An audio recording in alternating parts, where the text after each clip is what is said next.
오늘 이 시간에 하나님의 음성이 들려지고 여러분들의 마음이 열려지고 뭉쳤던 것들이 열려지고 또 막혔던 것들이 뚫려지는 은혜가 임하여지기를 간절히 소망합니다.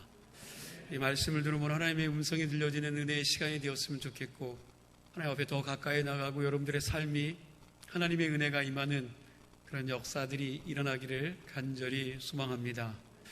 오늘 말씀에 보면 에서와 야곱은 한 어머니에게서 같은 날 태어난 쌍둥이였음에도 불구하고 이 두 사람은 달라도 너무나도 달랐습니다. 형 에서는 외모가 남자다웠습니다.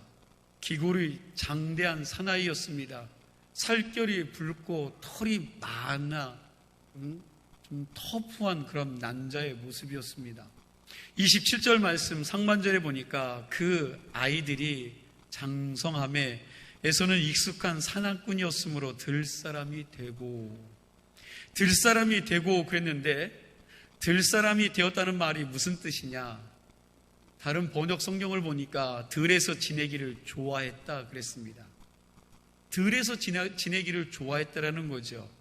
익숙한 사냥꾼이기 때문에 여러분 처자식을 먹여 살리는 일에 있어서는 능한 사람이라는 겁니다. 그러니까 에서는 집에서 가만히 있는 스타일이 아닙니다. 그저 시간 나면 밖으로 들로 홀홀 날아다니는 용사 같은 사람이었다는 거죠. 요즘 TV에서 강철부대라는 그런 프로그램이 나오죠. 군 생활했던 사람들이 와서 다시 한번 자기 부대들이 더 강하다고 이렇게 하면서 겨루는 그러한 TV 프로그램입니다. 그런데 거기에 보면 여러분 그 군인들의 근육질, 위통벗고 훈련하고 하는 이런 모습들을 보면 어때요? 늠름하죠? 힘이 넘쳐 보입니다. 장사 같아요. 오늘 에서가 그런 사람이었다는 겁니다. 그러나 동생 야곱은 여러분 정반대죠. 외모도 형에 비하면 가냘프고 왠지 그냥 약해 보입니다. 피부도 털 하나 없고 매끄럽습니다. 꼭 여자 같습니다. 그리고 하는 행동도 여자 같아서 집안에 머물면서 누구를 도와요? 어머니를 잘 돕고 부엌에서 요리하는 것 이런 것들을 참 좋아했던 사람이 요셉입니다. 그러면서 여러분 꼼수도 잘 쓰고 잔머리도 잘 굴리는 아주 야근 사람이기도 했습니다. 똑같은 부모 밑에서 그리고 부모에게서 태어났으면서도 이들은 달라도 너무나도 달랐습니다. 자, 만일 이 두 사람 중에 여러분들이 신랑감이나 사윗감을 구한다면 누구를 고르시겠습니까? 둘 다 아닙니까? 일부 예배 때는 에서를 구한다고 하더라고요. 여러분 에서입니까? 야곱입니까? 딸 가진 아비로서 저는 좀 야곱이 더 낫지 않을까. 여러분 오늘날에는 이견이 갈릴지 모르겠습니다. 머리 좋고 가정적인 그런 남자를 더 선호하는 경향이 있으니까요. 그렇지만 여러분 시대를 잘 보아야 합니다. 이 시대는 족장 시대였던 그 당시 거의 대부분의 여자들이 에서를 택했을 것입니다. 야곱 같은 남자 믿고 신랑감으로 고르겠습니까? 아무리 보아도 에서 같은 남자를 신랑감으로 사윗감으로 고를 수밖에 없는 것입니다. 자, 그런데 성경을 보니까 하나님께서는 여러분 누구를 선택하셨습니까? 거꾸로 선택을 하신 겁니다. 로마서 9장 13절 말씀 우리 함께 보도록 하겠습니다. 로마서 9장 13절 말씀 함께 읽습니다. 기록된 바 내가 야곱은 사랑하고 에서는 미워하였다 하심과 같으니라. 내가 야곱은 사랑하고 에서는 미워하였다라고 기록하고 있습니다. 하나님이 에서는 미워하고 야곱을 사랑하셨다고 했는데 왜 하나님께서 그렇게 하셨을까 하는 생각이 듭니다. 아주 이해하기 힘든 말씀이죠. 로마서 9장 20절 이하의 말씀들을 쭉 읽어가다 보면 사도 바울이 이것에 대한 정답을 하나님의 마음이라고 이야기합니다. 하나님의 마음. 하나님이 에서를 사랑하든 야곱을 사랑하든 여러분 야곱을 사랑하고 에서를 미워하는 거 누구의 마음이라고요? 하나님의 마음이라고 그랬습니다. 토기장이 비유를 들었지요. 그릇 만드는 사람 그릇을 만드는 사람이 똑같은 진흙을 빚어서 그것으로 접시를 만들고 예쁜 꽃병을 만들고 때로는 밥그릇을 만드는데, 여러분, 그 그릇을 만드는 사람의 마음이라는 거예요. 어떤 그릇을 만드든지 어떤 것들을 만드든지 그 모든 것들은 그것을 빚는 그 토기장의 마음대로입니다. 하나님이 에서를 미워하던 야곱을 사랑하던 그것은 하나님의 마음이기에 거기에 대해서 항의할 수 없습니다. 항의할 수 없다라는 거예요. 그러니 다른 이야기로 토를 달 필요가 없습니다. 그럼에도 불구하고 하나님께서 굳이 에서를 버리고 야곱을 선택한 그 이유가 있지 않을까 궁금해집니다. 우리는 하나님께서 어떤 분이신가 성경 말씀 속에서 찾아 묵상해 보므로 하나님께서 에서는 미워하고 야곱을 사랑한 몇 가지 이유를 발견할 수가 있는데, 오늘 그 이유에 대해서 함께 말씀을 나누도록 하겠습니다. 첫째 이유는 이겁니다. 하나님은 사람의 외모를 보고 선택하는 것이 아니라 사람의 무엇을 보실까요? 사람의 중심을 보시는 분이라는 겁니다. 여러분들의 외모가 아니라 여러분들의 중심이요, 여러분들의 중심을 보신다는 거죠. 사무엘상 16장 7절 하반절 말씀을 보니까 하나님은 사무엘 선지자에게 이렇게 말씀합니다. 우리 함께 다 같이 읽어보겠습니다. 여호와께서 사무엘에게 이르시되 그의 용모와 키를 보지 말라. 내가 이미 그를 버렸노라. 내가 보는 것은 사람과 같지 아니하니 사람은 외모를 보거니와 나 여호와는 중심을 보느니라 하시더라. 내가 보는 것은 사람과 같지 아니하다라는 거예요. 사람을 뭘 봅니까? 외모를 보는 거예요. 잘생겼는지 못생겼는지 예쁜지 안 예쁜지 외모를 보지만 나 여호와는 뭘 보신다고요? 중심을 보신다고 말씀하고 있습니다. 마태복음 22장 16절 이하에도 보니까 바리새인들이 예수님의 공생애의 3년의 삶을 주의 깊게 살펴보다가 이렇게 고백하고 있죠. 함께 읽습니다. 자기의 제자들을 헤롯 당원들과 함께 예수께 보내어 말하되 선생님이여 우리가 아노니 당신은 참되시고 진리로 하나님의 도를 가르치시며 아무도 꺼리는 일이 없으시니 이는 사람을 외모로 보지 아니하심이니이다. 아멘. 바리새인들이요, 그 당시 주님을 대적하던 자들이었습니다. 주님을 죽이려고 하던 자들이에요. 그들이 뭐라고 고백해요?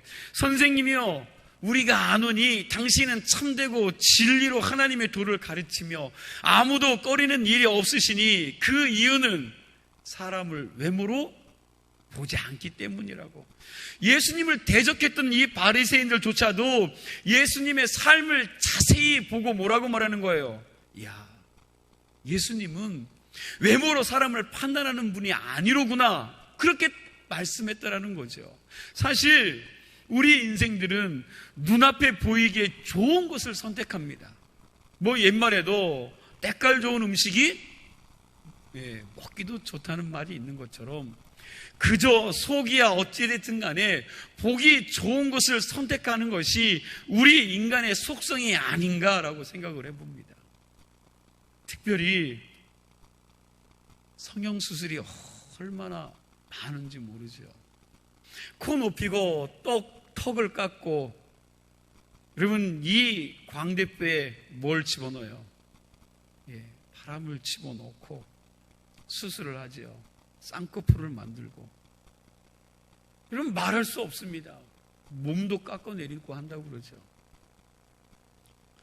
정말 오늘날처럼 외모에 신경을 많이 쓰는 시대가 또 있을까 하는 생각이 들 정도입니다. 국제미용 성형학회에서 거기에 조사 통계를 보니까 성형수술을 가장 많이 하는 나라가 있어요. 여러분 1위가 어디일까요? 1위. 1위는 미국이래요. 미국. 1위는 미국이고 2위는요 브라질. 그리고 한국과 일본이 3위라고 서로가 앞뒤 다투면서 자리를 지키고 있다고 합니다. 하지만 더 중요한 게 있어요. 더 중요한. 인구 대비해서 비율로 따지면 어디가 가장 높을까요?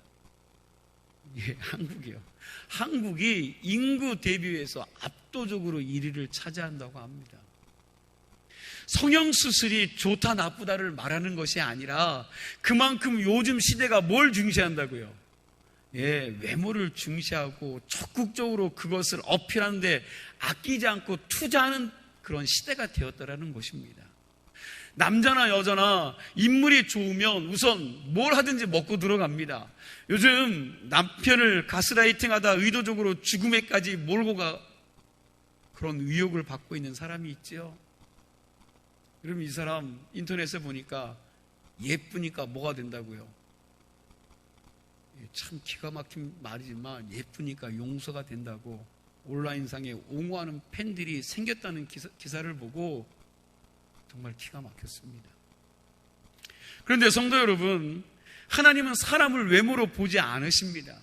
또한 하나님께서는 화려한 이력서나 혹은 학력을 이런 것으로 인해서 우리처럼 혹하지도 않으시는 분이 하나님인 줄 믿으시기 바랍니다.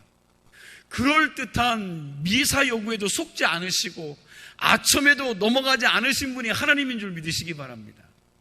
시편 96편 4절, 6절, 9절 말씀입니다. 우리 함께 읽겠습니다.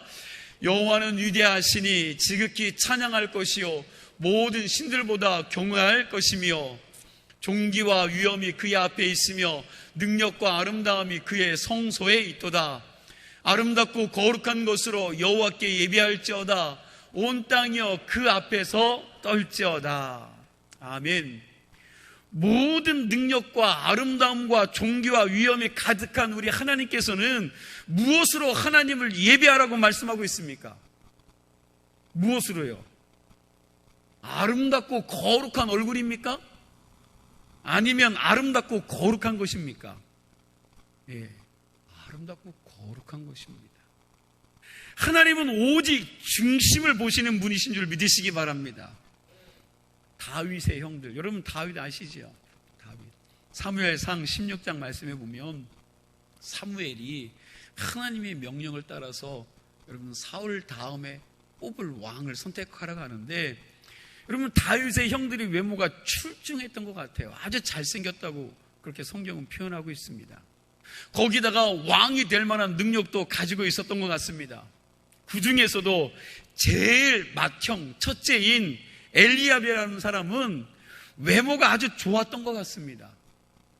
사무엘이 이제 사울의 왕 후계자를 뽑으려고 이새의 집에 갔을 때 다윗의 큰형 엘리압을 보자마자 속으로 어떤 생각을 했습니까? 말씀을 안 읽었으니까 잘 모르시죠. 사무엘이 그를 딱 보는 순간 야, 하나님이 정한 사람이로구나 하고 벌써 사무엘이 그 마음의 결정을 내려요. 엘리압을 보자마자 그 마음의 결정을 딱 내립니다. 사무엘상 16장 6절 말씀 우리 함께 보도록 하겠습니다. 함께 읽습니다. 그들이 오매 사무엘이 엘리압을 보고 마음에 이르기를 여호와의 기름 부으실 자가 과연 주님 앞에 있도다 하였더니, 여러분 사무엘이 누굽니까? 사무엘이 누구예요?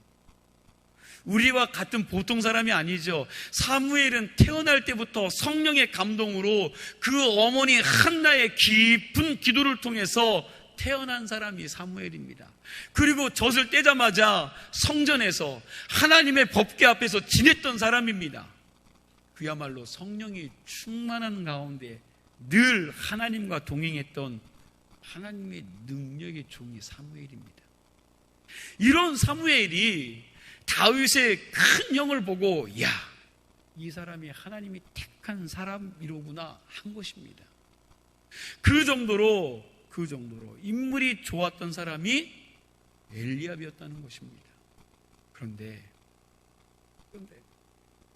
이 사무엘은 그 사람을 보자마자 하나님이 택한 사람이라고 생각했지만 하나님은 어떻게 생각하셨어요? 하나님은요, 아니라는 거예요. 아니라고 그러셨습니다. 그러면서 뭐라고 말씀하시냐면 나 여호와는 사람의 외모를 보지 않고 뭘 보신다고요? 예, 중심을 보신다고 그러셨습니다. 그렇게 다윗의 형들 하나하나가 다 퇴짜 맞고 맨 마지막에 선택된 사람이 그 자리에 없었던 누구요? 다윗입니다.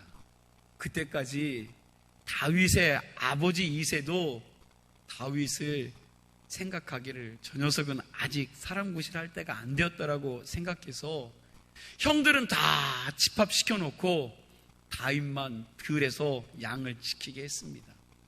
그러나 결국 하나님은 다윗의 중심을 보시고 그를 선택해서 사무엘을 통해서 기름을 붓게 하십니다.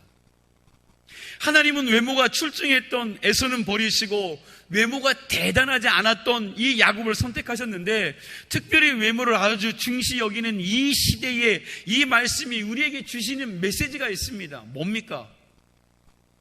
여러분 뭘까요? 여러분들도 외모를 보시죠. 외모를 중요하게 생각하는 시대를 여러분과 제가 살고 있는데, 여기서 주는 메시지가 뭐겠습니까? 중심이 중요하다는 겁니다. 중심이 중요하다는 거예요. 사람들은 것을 중요하게 볼지 모르지만 나 여호와 하나님은 뭘 중시 여긴다고요? 예, 마음, 중심을 본다. 여러분과 저의 중심을 보시는 분이라는 겁니다.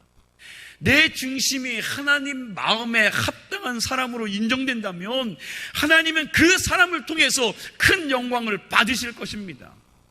그리고 외부 때문에 마음이 높아질 필요도 낮아질 필요도 없습니다. 잘 생각해 보세요. 높은 고층 빌딩이요, 20층 이상, 40층, 50층 되는 그런 꼭대기에서 보면 여러분 그 사람이 그 사람이죠. 점 하나가 움직이는 것 같습니다. 그 사람이 그 사람이에요. 눈이 큰지 코가 높은지 여러분 턱이 V라인인지 몸매가 S라인인지 그게 보입니까? 키가 다른 사람보다 더 큰지 위에서 보면 여러분 모든 차이가 있겠습니까? 다 그만해 보입니다. 도토리 키재기입니다. 사람이 나이를 어느 정도 넘어가면 잘생긴 사람이나 못생긴 사람이나 다 비슷해진다고 말합니다. 건강한 사람이나 건강하지 못한 사람이나 다 여기저기 아파온다고 이야기합니다. 그러니 자랑할 것 하나도 없다는 말씀입니다.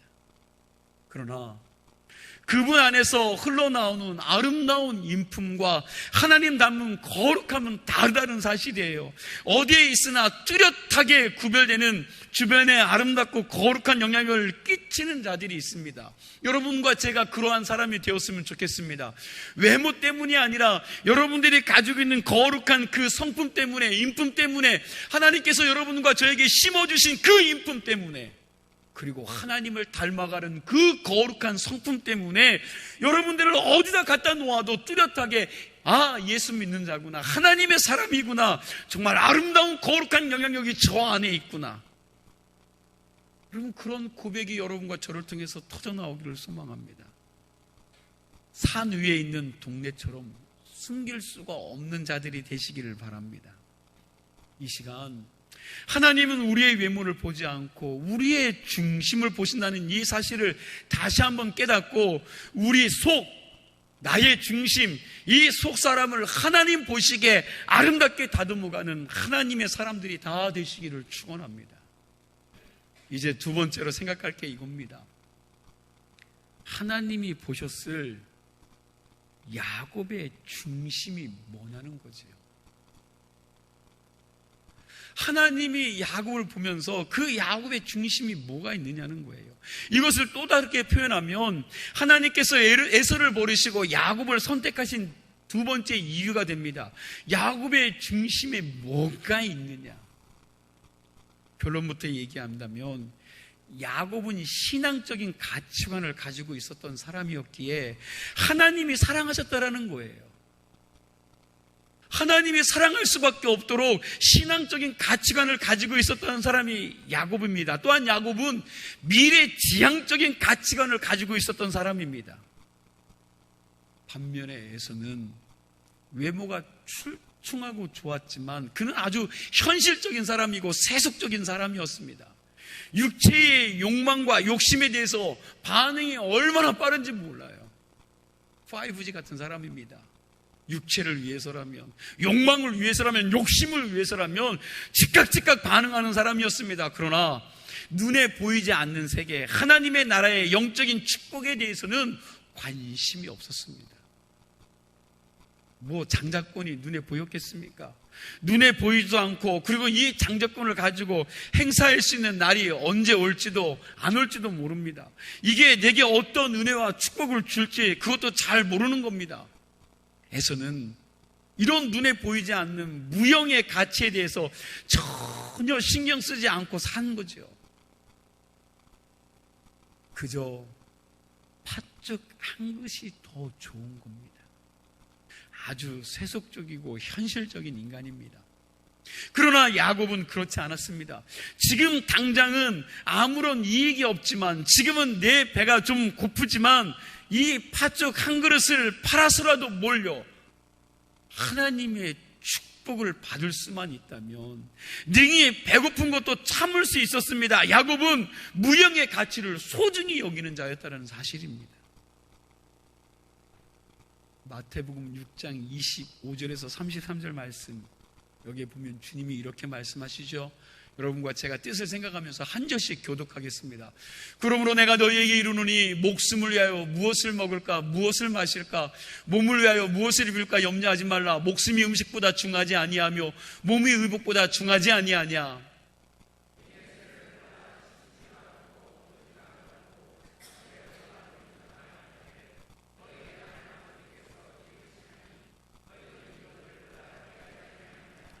너희 중에 누가 염려함으로 그 키를 한 자라도 더할 수 있겠느냐?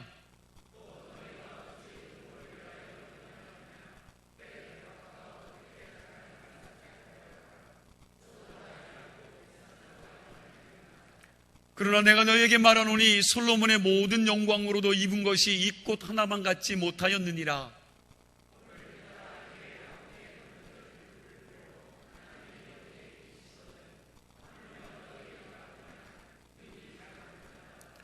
그러므로 염려하여 이르기를 무엇을 먹을까 무엇을 마실까 무엇을 입을까 하지 말라.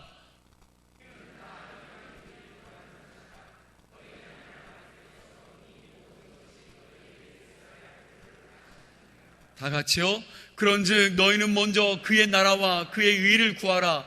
그리하면 이 모든 것을 너희에게 더하시리라. 아멘. 여기 이 산상수훈에서 예수님께서 하신 말씀 중에 눈에 보이지 않는 장자권이 무엇이고, 그리고 눈에 보이는 팥죽은 무엇을 가리킵니까? 한번 대조해 보시기 바랍니다. 먹을 거, 입을 거, 마실 거, 세상 살아가는 동안 육체에 필요한 이 모든 것, 이것이 팥죽에 해당됩니다. 그리고 그 나라와 그 의는 뭡니까? 그게 장자의 명분입니다. 이건 눈에 보이지 않습니다. 그래서 현실주의자들은 이게 지금 나하고 무슨 상관이 있느냐고 그럽니다. 예수님이 이렇게 말씀하신 것을 여러분 예서와 야곱의 경우를 살펴볼 때 그렇다는 겁니다. 이 시간 오늘 여러분과 제가 좀 정직했으면 좋겠습니다. 저도 이 말씀을 묵상하다가 맞습니다 하나님 그랬는데, 사실 우리가 이 말씀을 가만히 묵상해 볼 때 나는 누구 편에서 살아가고 있습니까? 야곱입니까? 에서입니까? 우리 역시 철저하게 에서처럼 현실주의자로 살아가고 있습니다. 장자의 명분이 어디 쓸 데가 있어? 하나님의 나라와 그의 의, 아이고 그게 나와 지금 무슨 상관이 있어? 당장 돈 많이 벌고 내 월급이 조금이라도 오르는 게 낫지, 예수 이름 목사, 장로, 권사, 집사, 직분 이게 뭐 별거야? 여러분 그러는 거죠.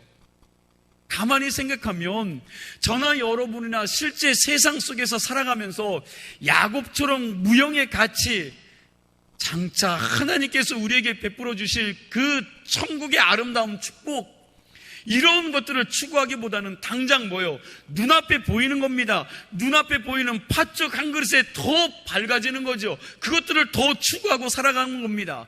에서와 같은 존재들이 오늘 여러분과 저라고 생각됩니다. 당장 보이는 것들이에요. 뭐 죽은 다음에 알 것 없지. 내가 지금 당장 이 팥죽 한 그릇 먹지 않고는 굶어 죽을 것 같은데 장자의 몽분이 죽은 다음에 무슨 소용이 있겠어? 그런 것보다 눈에 보이는 게 더 좋아. 이렇게 하면서 에서와 같은 삶을 살아가고 있지는 않느냐는 거예요. 이 시간 우리가 주님의 십자가 앞에서 우리의 삶을 돌아보며 앞으로 우리가 무엇을 하고 무엇을 먼저 추구하는 사람으로 살아야 되는지 다시 한번 깨닫고 한 번 더 깨닫고 주님 앞에 새롭게 결단할 수 있는 은혜가 있기를 축원합니다. 골로새서 3장 1절에서 2절 말씀 이하에 사도 바울이 이렇게 말씀하고 있습니다. 우리 함께 있습니다. 그러므로 너희가 그리스도와 함께 다시 살리심을 받았으면 위의 것을 찾으라. 거기는 그리스도께서 하나님 우편에 앉아 계시느니라. 위의 것을 생각하고 땅의 것을 생각하지 말라. 아멘. 뭐라고요? 위의 것을 생각하고 땅의 것을 생각하지 말라는 겁니다. 고린도후서 4장 16절에서 18절 이하의 말씀도 이렇습니다. 함께 있습니다. 그러므로 우리가 낙심하지 아니하노니 우리의 겉사람은 낡아지나 우리의 속사람은 날로 새로워지도다. 우리가 잠시 받은 환난에 경한 것이 지극히 크고 영원한 영광에 중한 것을 우리에게 이루게 함이니 우리가 주목하는 것은 보이는 것이 아니요 보이지 않는 것이니 보이는 것은 잠깐이요 보이지 않는 것은 영원함이니라. 아멘. 나는 뭘 추구하면서 살아가고 있습니까? 장자권입니까? 아니면 팥죽입니까? 어떤 면에서 세상 사람들이 우리 예수 믿는 사람들을 보면 참 어리석은 선택을 하면서 살아가는 사람처럼 보일 것입니다. 당장 눈앞에 보이는 팥죽을 팔아서 장자권을 산 사람들이기 때문입니다. 그렇지 않은 분들도 있겠지만 여러분 대부분 예수를 따르기로 작정한 사람들은 눈앞에 보이는 팥죽이 아니라 뭐예요? 장자권을 산 사람들입니다. 다시 바라기는 저와 여러분이 오늘 당장 눈에 보이는 팥죽이 아닌 영원한 장자권, 하나님 나라를 소유할 수 있는 거룩한 신앙의 사람들이 다 될 수 있기를 바랍니다. 그 나라를 추구하십시오. 마지막으로 하나님이 야곱을 선택하신 세 번째 이유가 있습니다. 사실 야곱은 꾀가 많은 사람이었고 머리도 많이 굴리는 사람이었습니다. 계속해서 사람을 속이며 살았습니다. 야곱의 이렇게 초반부의 삶을 보면 아주 형편이 없었어요. 형편이 없는 인생을 살았습니다. 그러나 야곱이 가면 갈수록 마지막 가는 삶, 늙었을 때의 모습은 신앙적으로 얼마나 아름답고 거룩한 모습이었는지 모릅니다. 야곱은 머리가 좋은 사람입니다. 그는 단순하지 못해서 그 인생이 참 험악한 인생을 살았지요. 여러분 머리가 좋아서 그래요. 머리를 너무 굴려서 그 인생이 가면 갈수록 참 험악한 삶을 살았습니다. 여러분 인생을 제일 편하게 사는 사람이 누구일까요? 단순한 사람입니다. 단순하게 생각하는 사람은 인생을 편하게 살아요. 복잡하게 안 삽니다. 젊은 날의 야곱은 너무나 복잡한 사람이었습니다. 아버지 속이고 형 속이고 여러분 많은 것들을 차지하고 싶으니 이 머리를 얼마나 굴렸겠습니까? 그러니 여러분 그 인생이 복잡한 거예요. 아버지 속이고 형 속이고 멀리 도망갑니다. 그러다 보니 여러분 뛰는 놈 위에 뭐가 있어요? 나는 놈이 있다고 자기도 속았는데 여러분 자기도 속이는 자였는데 자기보다 더 고수를 만난 거죠. 누구요? 외삼촌입니다. 외삼촌에게 속고 나중에는 자기가 배 아파서 난 자식들에게도 속임을 당합니다. 요셉의 피 묻은 옷을 갖다 주면서 요셉이 짐승에게 물려 죽었다고 자기 아들들이 말하니까 거기에 속아서 통곡하고 모습이 성경에 나오지요. 물론 하나님의 은혜로 나중에 외삼촌에게 멋지게 한 방 먹이고 나오지만 그러나 전에는 외삼촌에게 속아서 많은 고생을 했습니다. 가만히 보면 인생이 그런 것 같습니다. 그런 삶을 살아온 야곱에게 애굽 왕 바로가 묻지요. 당신 나이가 얼마요? 당신 나이가 얼마요?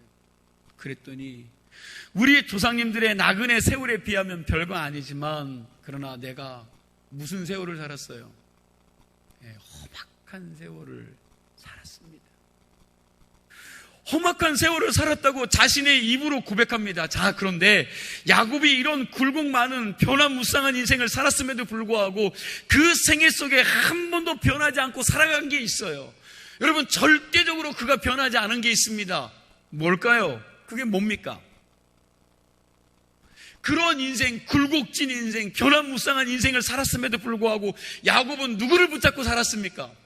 그렇죠. 하나님을 붙잡았습니다. 하나님을 붙잡은 그 손을 한 번도 놓아본 적이 없는 사람인 줄 믿으시기 바랍니다. 자기가 형편없는 존재인 줄 알면서도, 그리고 아무리 절망적인 그 마지막 순간에 가더라도 야곱은 하나님을 끝까지 붙잡은 자예요. 끝까지. 이게 야곱의 위대한 점입니다. 이런 은혜가 오늘 여러분과 저에게도 있었으면 좋겠습니다. 아주 절망적인 상황에서도 포기하지 않고 하나님을 은혜를 구하면서 하나님과 영적으로 씨름했던 사람이 야곱이죠. 그러나 에서는 맨 처음에는 아주 훌륭하고 대범한 사람이었는지 모르지만, 그러나 그는 성장하지 못했습니다. 겉보기에는 참 남자다웠고 겉보기에는 멋있는 사람이 에서였지만, 가면 갈수록 영그러 가야 되고, 가면 갈수록 성장해야 되고, 가면 갈수록 변화되어져야 되는데 전혀 성장하지 못했습니다. 반면에 야곱은 형편없는 사람으로 남을 속이며 사는 자로 시작했지만, 그러함에도 불구하고 계속 인생을 살아가면 살아갈수록 어떻게 해요? 하나님의 긍휼을 구하고 하나님에 의지하였고 하나님께 붙잡혀서 한평생 몸부림치는 삶을 살았기에 결국 그는 거룩하고 아름다운 모습으로 이 세상을 떠난 줄로 믿으시기 바랍니다. 결국 그렇습니다. 첫 출발도 중요합니다. 여러분, 첫 출발도 굉장히 중요해요. 그러나 더 중요한 게 있어요. 뭡니까? 끝이 더 중요한 줄 믿으시기 바랍니다. 처음 시작도 잘해야 되죠. 그러나 여러분, 첫 시작을 잘해야 되지만 더 중요한 것은 끝이 중요하다라는 겁니다. 아무리 용의 머리로 시작했다 할지라도 끝이 안 좋으면 안 좋은 겁니다. 지금 내 모습이 결점이 많고 좀 모자라고, 그리고 복잡한 생각을 가지고 깨끗이지 못한 그런 생각을 할지라도, 여러분, 그럼에도 불구하고 매 순간순간 하나님의 말씀에 붙잡히고 하나님과 씨름하면서 경건하고 거룩한 인격으로 만들어가는 그런 삶을 살고 있다면, 여러분, 그 인생은 복받은 인생입니다. 하나님이 사랑하고 축복해 주시고 은혜를 베풀어 주시는 그러한 사람일 줄로 믿습니다.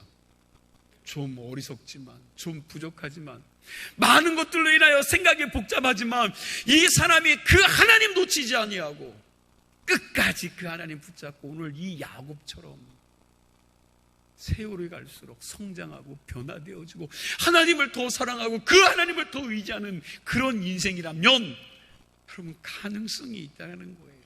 그에게는 복이라는 사실입니다. 이런 은혜가 오늘 여러분과 저에게 있었으면 좋겠습니다. 야곱처럼 끝까지 하나님 앞에 매달릴 수 있는 성도들이 되길 간절히 축원합니다. 이서부와 보면 이런 재미있는 이야기가 있습니다. 경주말 한 필이 있는데 얼마나 잘 달렸는지 많은 사람에게 사랑을 받고 인기와 환호를 받았습니다. 그런데 말이 늙어요, 안 늙어요? 예, 살아있게 늙는 거죠. 그러면 이 말이 늙으면 퇴출당할 수밖에 없기에 이 말도 늙어 결국 연자방앗간으로 가게 됩니다. 연자방앗간에 가서 그 무거운 멍에를 메고 돌면서 이 경주말이 속으로 이렇게 한숨을 쉽니다.